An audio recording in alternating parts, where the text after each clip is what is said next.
Hello বাবা, কি করছো?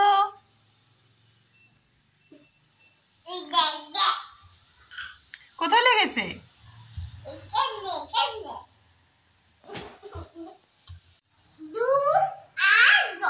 দুধ জল দিয়েছো কোথায়?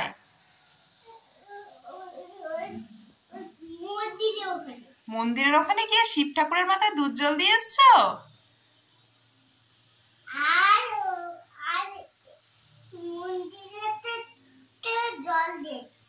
এখন কি খাবে? কি খাবে দেখো?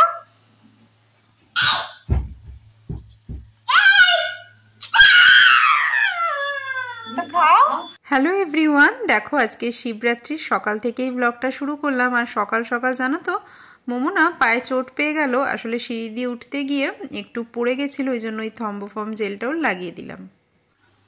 তো আজকে দেখো শিবরাত্রি, সকাল থেকে ব্লগ শুরু করছি। আমার এখনো স্নান ধান কিছু হয়নি, কিন্তু মোমো জামা কাপড় ছেড়ে শিব ঠাকুরকে অলরেডি জল ঢেলে চলে এসছে। যদিও রাত্রে শিবরাত্রিতে তো রাত্রে, কিন্তু মা পুজো দিচ্ছিল সকালে, তো মার সাথে গিয়ে ও পুজো দিয়ে চলে এসছে। তো চলো দেখতে থাকো, আজকে সারাদিনটা তোমাদের সাথে শেয়ার করব।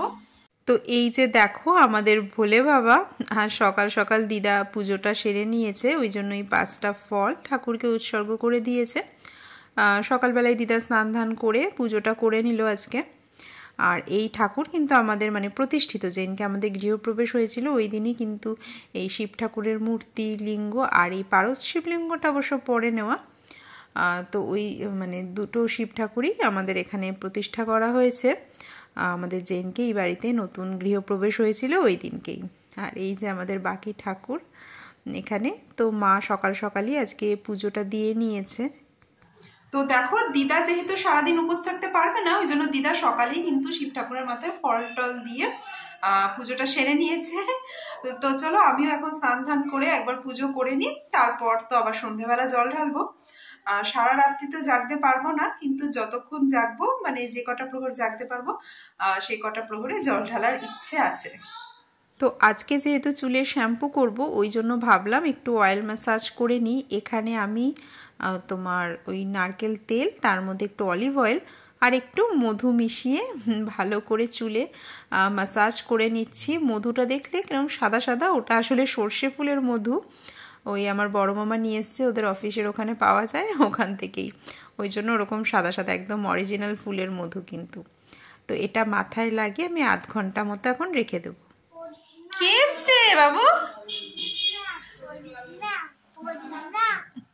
কে এসছে তোমার সাথে খেলা করতে?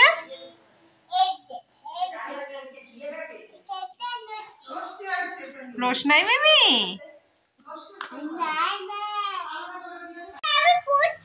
তুমি পড়াশোনা করছো? এখন ভাত নিয়ে আসি, খাও। তো দেখো ওকে তো স্নান করিয়ে দিয়েছে, এখন ওকে খাওয়াতে হবে। আর আমাকে বলছে ও নাকি এখন পড়াশোনায় খুব বিজি, বইপত্র নিয়ে বসে গেছে। আমাকে বলছে তুমি যাও, আমি এখন পড়াশোনা করছি। আর আমাকে দেখেও বুঝতে পারছো আমারও স্নান হয়ে গেছে, আর শিবের মাথায় জলও ঢেলে নিয়েছি। আবার তো সন্ধ্যাবেলা ঢালবো। এখন সকালের পুজোটা সেরে নিলাম, দিয়ে এখন ওকে খাওয়াবো। তার আগে আমি একটু শরবত খেয়ে নেবো, কারণ পুরো নির্জলা উপবাস করতে পারবো না। এই দেখো ওখান থেকে তো মোমো আমাকে ভাগিয়ে দিল, ওনাকে ওখানে পড়াশোনা করছে, খুব ব্যস্ত। তো এই যে আমাদের ভোলে বাবা, তো পুরো নির্জলা উপবাস তো করতে পারবো না, ওই জন্য ভাবছি এখন একটু মিছরি ভেজানো শরবত খেয়ে নেব। আমার মা তো এখনো নির্জলাই উপবাস করে এখনো অব্দি, মাঝে সাঝে কোনোবার না পারলে তখন জল খায়, বাট আমি আর পারবো না। তো একবার ভোলে বাবার মাথায় জল ঢেলে এখন শরবত খেয়ে নেবো, তারপরে সন্ধেবেলা জল ঢেলে তারপরে এই কিছু ফল টল তারপরে। আর তোমাদের দাদা ভাইও কিন্তু শিবরাত্রিতে আজকে অফিস গেছে, এসে জল ঢালবে বাবার মাথায়। সকালে একবার ঢেলে গেছে, গতবার থেকেও শিবরাত্রি করছে। গতবার তো উপোস করেই ছিল, বাড়িতে ছিল, ছুটি ছিল সেবার। এবার যেহেতু অফিস আছে ওই জন্য ফল টল খেয়েই ও সন্ধ্যাবেলা জল ঢালবে কিন্তু। তো দেখো উপোস ভেঙে আমাদের জল খেতে লাগবে বলে মা সব বটলগুলো এখন ভরে রাখছে, বলছে তারপরে সন্ধেবেলা পুজো দেওয়ার পর আর ভাল লাগবে না। আর এই 1 কেটলি জলে একটু মিছরি ভিজিয়ে রেখে দিয়েছিল, সেটাই আমি এখন খেয়ে নিচ্ছি। ইচ্ছা করেই নির্জলা রাখলাম না, কারণ তোমার মোমো তো এখনও ব্রেস্টফিড করে আর আমি বেশি ক্লান্ত হয়ে যাব, তখন ওর পিছনে আর দৌড়তে পারবো না, ওই জন্যই শরবত একটু খেয়ে নিলাম। তারপরে মোমোকে ভাত খাইয়ে দিয়েছিলাম, আর তারপরে মোমো একটা মানে ঘুম দিল, বেশিক্ষণ আজকে ঘুমায়নি, কিছুক্ষণ পরই উঠে পড়লো। তারপরে উঠে ওর জন্য একটা তরমুজ রাখা ছিল, সেটাই ওকে দিলাম, আর ও বেশ মজা করে তরমুজটা খাচ্ছিল, তোমরা দেখতেই পাচ্ছ। তবে তরমুজটা একদমই মানে মিষ্টি ছিল না, আর ভেতরটাও দেখছো সাদা। ভালো তরমুজটা মিষ্টি, অনেক সুস্বাদু বলে, অনেক সুস্বাদু। সুস্বাদু সুস্বাদু।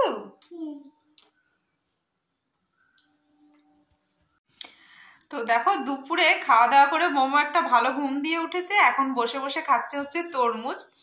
আমি আর ঘুমোইনি, বসেই ছিলাম, এটা ওটা করছিলাম আর মোবাইল ঘাঁটছিলাম।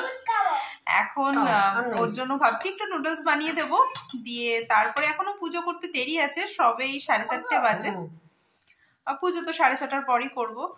তো চলো তখন দেখা হবে। তো এখন আমরা দেখো শাড়ি পরে নিয়েছি, এখন পুজো করতে যাব, আর এদিকে মোমোকেও মানে ধোয়া জামা কাপড় পরিয়ে দিলাম, আর এদিকেও বারবার মুখে হাত দিচ্ছে, আর মা ওর হাতটা বারবার ধোয়াচ্ছে, বলছে ঠাকুর ঘরে যাবি এদিক ওদিক হাত দিবি না। তো আমিও দেখো এই শাড়িটা যেটা পরেছি এটা ওই শান্তিনিকেতন গেছিলাম না, ওখান থেকেই মানে সোনাঝুরি হাট থেকে নিয়েছিলাম, তারপর আর পরা হয়নি, তো আজকে মনে হলো এটাই পরি। তো এটা আবার ব্লাউজ পিস আছে জানো তো, সেটা যদিও বানানো হয়নি, এটা রেড কালারের ব্লাউজ দিয়ে পরে নিলাম, আর আজকের অকেশনটার সাথে বেশ ভালোই মানাচ্ছিল কিন্তু শাড়িটা, কি বলো। আর এই দেখো মোমো কিন্তু এখানে বসে পড়েছে, আর এই দেখো আমাদের পুজোর সব মানে ফল টল সব এখানে রাখা হয়েছে, এই আস্ত ফল ঠাকুরকে দেওয়া হবে, এই দেখো আস্ত ফলগুলো এখানে রাখা হয়েছে, আর ঠাকুরকে ফল কেটে দেব। এই যে এখানে ঘি, মধু, তারপর তোমার দুধ, এখানে সব ফুল টুলগুলো, বেলপাতা মানে পাওয়া গেছে এই সন্ধেবেলা, কালকে অবধিও ছিল না, মানে 4-5টা ছিল, ভালো বেলপাতা পাইনি। তো আমরা তো এখন রেডি, এখন শিবের পুজো হবে। মোমোর বাবা এখনো অফিস থেকে ফেরেনি, তাই একটু ওয়েট করছি ওর জন্য, মাকে বলছি পুজো শুরু করে দাও, আমরা পুজোটা মোটামুটি শুরু করে দেবো, তো ওর বাবা এসে আমাদের সাথে জয়েন করবে।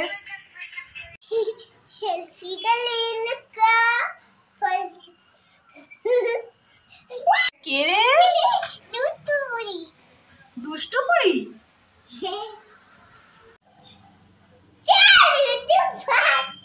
তো দেখো মোমো তো খালি ওই বারান্দা দিয়ে বাইরে চলে যাচ্ছিল, আর আমার ভয় লাগছিল, ওই ব্যালকানির রেলিংগুলো এত ফাঁকা ফাঁকা, ওখান দিয়েও হাত পা বার করে দেয়, আর এত বদমাস, বলছে কি দরজাটা মানে খোলা রাখা যাবে না, ও বন্ধ করে নাকি ওখানে একটা টুল আছে, ওখানে ও একা একা বসে থাকবে। তো আমি দেখো জোর জবরদস্তি ওকে নিয়ে আসলাম ঘরে, আর সেই তারপরে কান্না জুড়েছিল, আর মা এদিকে এই যে এই চালগুলো, আস্ত চাল কোনটা মানে গোটা চাল ঠাকুরকে অর্পণ করতে হবে সেটাই বেছে বেছে রাখছিল, ওদিকে সাবু সব ঠাকুরের সামনে রাখা হয়েছে, তারপরে পরে প্রসাদ হয়ে যাওয়ার পর আমরা সাবুটা মাখবো। এখন মানে জাস্ট কলা টলা, চিনি, নারকেল, তারপরে খেজুর টেজুর সব দিয়ে সাজিয়ে রাখা হয়েছে, ফল সাজিয়ে রাখা হয়েছে, আমি এখন এদিকে চন্দন বাটছি। এদিকে দেখো মোমো এত বদমাশি করছে, ওর দিদা গেছে ওকে আনতে, ও ওই টুলটা নিয়ে ওখানে বসে থাকবে, আর ওখানে বসে থাকলে ঠিক আছে, কিন্তু দরজা বন্ধ করে রাখলে তো দেখতে পারবো না, দেখো রেলিংগুলো কতটা ফাঁকা ফাঁকা না, ওখান দিয়ে ওরকম হাত পা বার করে দেবে, তো একটা ভয় লাগে না, তাই জন্য ওকে তারপরে টেনে টুনে নিয়ে আসলাম, নিয়ে এসে নিচে গিয়ে ওর বম্মার কাছে বসিয়ে রেখে আসলাম। আর এদিকে দেখো আমার মোটামুটি এই যে পুজো হয়ে গেছে, দেখো আমি এই যে অভিষেক করলাম ঠাকুরের, প্রথম প্রহরে দুধ আর জল দিয়ে অভিষেক করলাম, পঞ্চামৃতও দিলাম, তো সব ফুল টুল সব কিছু দিয়ে তারপরে এখন এই যে ঠাকুরকে আবার পৈতে পরিয়ে দিচ্ছি, এই যে শিবলিঙ্গে পৈতে পরিয়ে দিলাম, আর ঠাকুরের কাছে নমস্কার করে মনের প্রার্থনাটা জানিয়ে দিলাম। ওর বাবা এই খানিকক্ষণ আগে এসছে এখন অফিস থেকে, এখন গেছে ফ্রেশ হতে, ফ্রেশ ট্রেশ হয়ে তারপরে আসবে ঠাকুর ঘরে। তো এই দেখো তারপর আমাদের সবার জলাভিষেক হলো, তারপরেই মানে প্রসাদের ওইগুলো ঠাকুরের সামনে রাখলাম, আর কি এটা মাকে মানে ফোনটা দিয়েছিলাম, আর মা এই যে ভিডিও করছিল। তারপরে লাস্টে দেখো এই যে মা ধুনুচি দিচ্ছে, ঘরে ধুনুচি দিয়ে এটাকে বাইরে রেখে আসলো, খুব ধোয়া ধোয়া হয়ে গেছিলো ঠাকুর ঘরে। তো এদিকে মার পুজোটা সেরে নিচ্ছে, আগে আমি পুজো করলাম, তারপর এখন মা করছে, তারপর তোমাদের দাদাভাই করবে। এই দেখো মা দুটো মোমবাতি ধরালো, মনে হচ্ছে মার 2 মেয়ে না 2 নাতি নাতনি, কাদের জন্য ধরালো বলো তো দুটো মোমবাতি। যাই হোক, মা তো এদিকে দুটো মোমবাতি ধরিয়েছে, আমিও ওদিকে দুটো মোমবাতি ধরিয়েছি জানো তো। প্রথমে একটা ধরালাম, তারপরে কি মনে হলো আরেকটা ধরালাম। আর এদিকে দেখো তোমাদের দাদাভাই ওদিকে পারদ শিবলিঙ্গে অভিষেক করছে আর এমনি শিবলিঙ্গে অভিষেক করছে। তো পারদ শিবলিঙ্গটা কিন্তু ওরকম ভেজা অবস্থায় রাখা যায় না, পুজো হওয়ার পর ভালো করে মুছে টুছে রাখতে হবে, নইলে তোমার শিবলিঙ্গের গায়ে বিভিন্ন রকম দাগ দেখা যাবে, পারদের যেহেতু ওটা। তো মা এদিকে আবার কি করছে, ওই যে সব ঘি টি দই টই সাজিয়ে রাখছে। মানে প্রথম প্রহরে তো দুধ জল দিয়ে, তারপরে দ্বিতীয় প্রহরে দই দিয়ে, তৃতীয় প্রহরে ঘি দিয়ে, আর লাস্টে চতুর্থ প্রহরে মধু। তো মা সব কিছু একদম পরপর সাজিয়ে রেখেছে ওখানে। এদিকে দুজন শাশুড়ি জামাই ওম নমঃ শিবায় মন্ত্রের জপ করছে, আর আমি এখানে বসে আছি, ভাবলাম মন্দিরে গিয়ে একটু পুজো দিয়ে আসি। তো তোমাদের দাদা ভাইয়ের পুজো মানে হওয়ার অপেক্ষা করছি, তারপরে দুজনে মিলে যাব। তো এখান থেকে যা যা নেওয়া সম্ভব হলো একটু হাতে করে নিয়ে নিলাম। একটু গঙ্গা জল নিলাম একটা ঘটিতে, ধূপকাঠি, মোমবাতি, ফুল, বাতাসা, তারপরে দক্ষিণা, এগুলো নিলাম। আর একটা ঘট নিয়েছি, ওদিকে দোকান থেকে দুধ কিনে নেব, আর ওই ঘরটায় দুধ নিয়ে যাব। রাস্তাটা একদম অন্ধকার, যদিও মন্দিরটা খুব বেশি দূরে না, কিন্তু রাস্তাটা অন্ধকার। তোমাদের দাদাভাই আগে আগে টর্চ নিয়ে চলছে, আর আমি দেখো পাশে পাশে চলছি। একটা ঘটের ওপর আরেকটা ঘট বসিয়েছি, কারণ আমার আরেকটা হাত আটকা। তো আমাদের পুজো হয়ে গেল, এখন আবার পরের ব্যাচ। আর এই ঠাকুরমশাই এত সুন্দর আমাদের মানে অঞ্জলি টঞ্জলি দিয়ে পুজো দেওয়ালেন, 4-5 জন করে দেওয়াচ্ছিলেন। তারপরে পুজো দেওয়ার পর এখানে আমরা মানে মোমবাতি, ধূপকাঠি এইসব ধরালাম। এই দেখো, এই মন্দিরটা আমাদের বাড়ির কিন্তু একদমই কাছে, জাস্ট একটা রাস্তা, লম্বা রাস্তা হেঁটে আসলাম।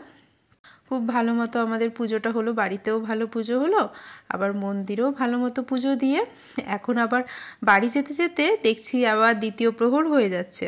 তো বাড়ি এসেই আবার দেখো দ্বিতীয় প্রহরের পুজোটাও দিয়ে নিলাম। আবার এখন দই দিয়ে অভিষেক করতে হবে ভোলে বাবার। তো আজকে পুজো দিয়ে এত ভালো লাগছিল মনটা, কি বলবো তোমাদের, আলাদাই এক শান্তি। তো মন্দির থেকে এসে এখন দ্বিতীয় প্রহরের পুজো করলাম, তারপর ঠাকুরমশাই আমাদের পঞ্চামৃত দিয়ে দিয়েছিলেন, সেটা খেয়ে উপোসটা ভাঙলাম। আর এইবারে হয়তো একটু ফল প্রসাদ, সাবু টাবু এসব খেয়ে নেব। খেয়ে আবার ইচ্ছা আছে তৃতীয় প্রহরে পুজো দেওয়ার, দেখা যাক কতদূর কি পারি। অতটা আর না খেয়ে থাকবো না, এখন ভাবছি খেয়ে নেবো। আবার 12:30টার পর তৃতীয় প্রহর। তো চলো আজকে ব্লগটা এখানেই শেষ করে দিচ্ছি, আর ব্লগটাকে টানছি না। আশা করি তোমাদের ভালো লাগলো। তো চলো টাটা, আবার দেখা হবে নতুন ব্লগে। সবাই খুব ভালো থেকো, সুস্থ থেকো, টাটা করে দাও। তো আজকে শিবরাত্রির ব্লগটা কেমন লাগলো তোমাদের অবশ্যই জানিও কমেন্ট করে।